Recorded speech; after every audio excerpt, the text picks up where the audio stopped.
अस्सलाम वालेकुम, मेरा नाम है आलिया सलाहुद्दीन। मैं इटली में रहती हूँ, मोन्जा शहर में, जो कि मिलान से 14 किलोमीटर के फासले पर है। ये इलाका है लोम्बर्दिया। ये इस वक्त बहुत अहम इलाका है क्योंकि इटली में जितने भी कोरोना वायरस के केसेस हैं उनमें से ऑलमोस्ट 50% इसी इलाके से हैं। ये वीडियोस मैं इंडिपेंडेंट उर्दू के साथ करती रहूँगी ताकि आपको बता सकूँ कि इटली के अंदर सिचुएशन क्या है।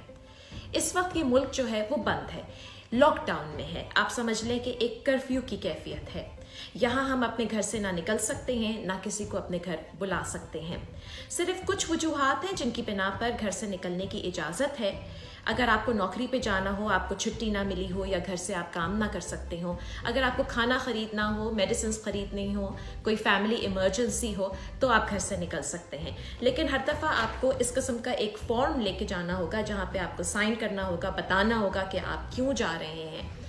और अगर आप बाहर पाए गए और आपके पास कोई सही वजह नहीं थी बाहर होने की, तो आपको बहुत हैवी फाइन्स भी देने पड़ रहे हैं। और अगर आप का कोरोना का टेस्ट हुआ है, आप पॉजिटिव निकले थे या आपके ख़ानदान में कोई पॉजिटिव था और आपसे कहा था कि आप क्वारंटीन में रहें, आप आइसोलेटेड रहें और आप बाहर चलते फिरते नज़र आए, तो आपको 3 महीने की जेल भी हो सकती है। ये जो सारे सख्त फैसले हैं ये इटली ने 9 मार्च को लिए, और इसलिए लिए क्योंकि 20 फरवरी से जो केसेस शुरू हुए थे वो अब 1 महीने से कम में इतने बढ़ गए कि 27,000 से ज़्यादा केसेस हैं और 2,000 से ज़्यादा अमवात भी हो चुकी हैं।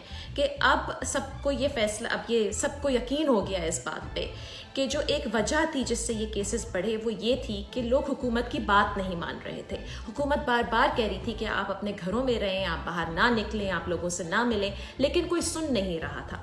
लेकिन अब सबका ये मानना है कि लॉकडाउन के अलावा कोई और सूरत बाकी नहीं बची।